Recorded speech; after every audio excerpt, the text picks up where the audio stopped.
Mengapa? Mengapa kita di sini dan ke mana nanti kita akan pergi?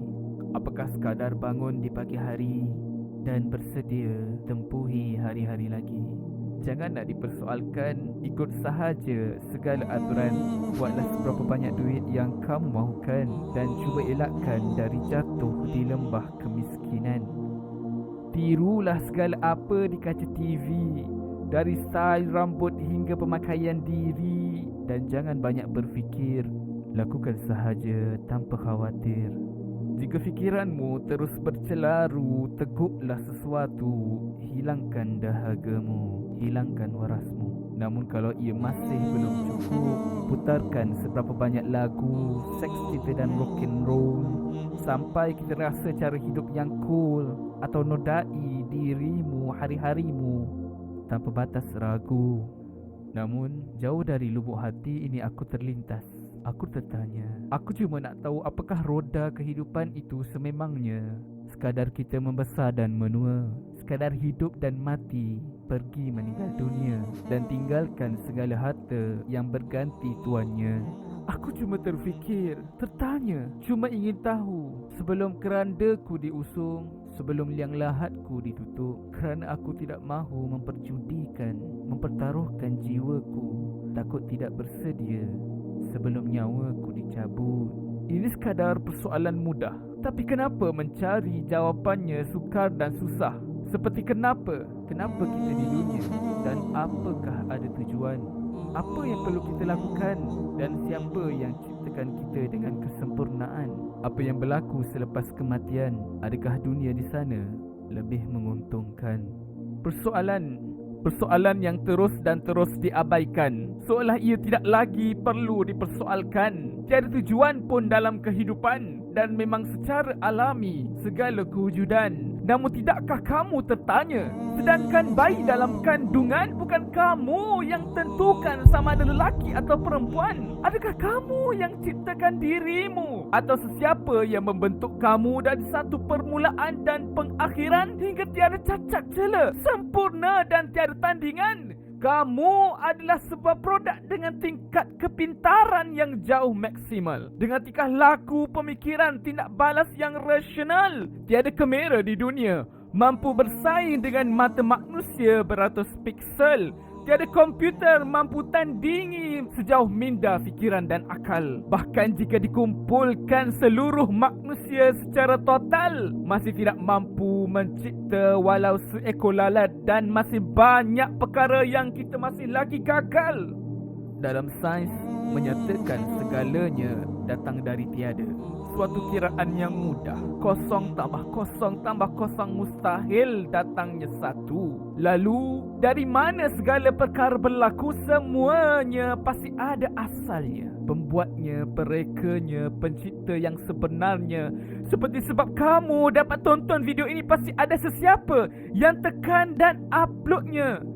Seperti kalau kamu percaya tentang Big Bang, maka aku sebaliknya percaya pasti ada yang maha kuasa yang mampu mencetuskannya. Allah, pencipta sekalian alam dan segala yang bernyawa, menguasai sekalian makhluk dan kekal selama-lamanya, menciptakan segala apa yang jauh dari jangkauan imajinasi kita. Dan dia bukan seorang lelaki dan tidak beristeri. Dia ada dengan sendiri dan takkan tinggalkan kita sendiri.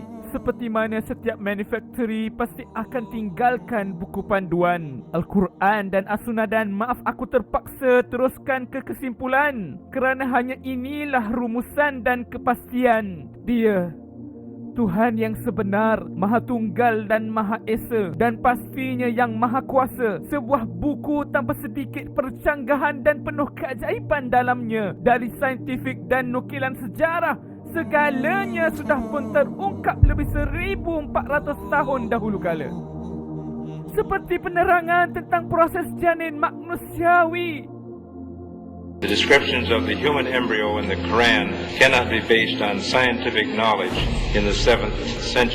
dan tentang gunung sebagai hamparan yang menjadi pasak kekokohan bumi, dan tentang antara dua laut yang tidak bercampuri, dan tentang matahari, bulan dan orbit, dan tentang permukaan bumi, siang dan malam yang sering berganti, dan tentang sejarah lampau pengawetan mayat Fir'aun di Mesir, dan tentang tanah peperangan apabila Rom dikalahkan Parsi, dan tentang manusia yang lahir dari asal cecair yang terpancar antara tulang belakang tulang sulbi, dan tidak ada yang berubah atau diubah walau sebaris ayat atau huruf dari dahulu.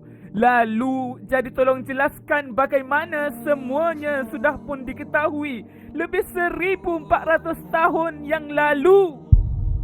Dan jika kamu masih tidak percaya, tidak yakini, cuba bawakan kepadaku bukti-bukti sebegini, tapi kamu tak dapat lakukan demikian. Sebaliknya, kamu jadikan Tuhan kami sebagai sindiran dan Rasul kami sebagai bahan gurauan.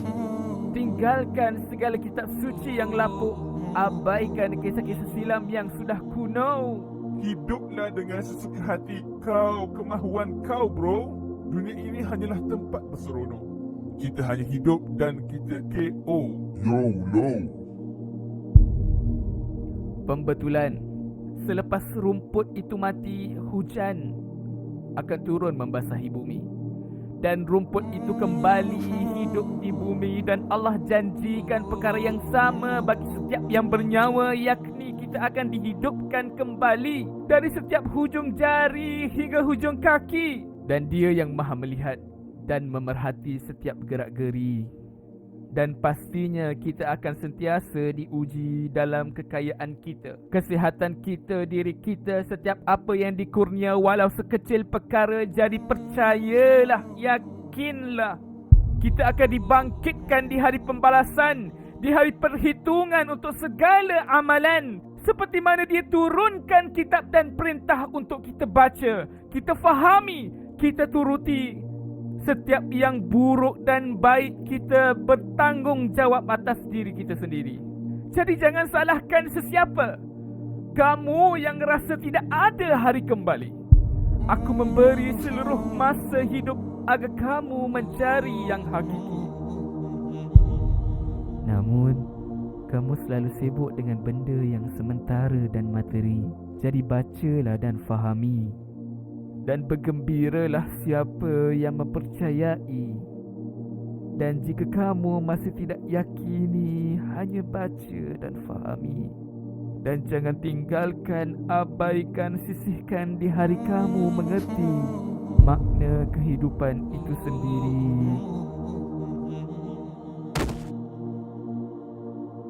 Bacalah dan fahami.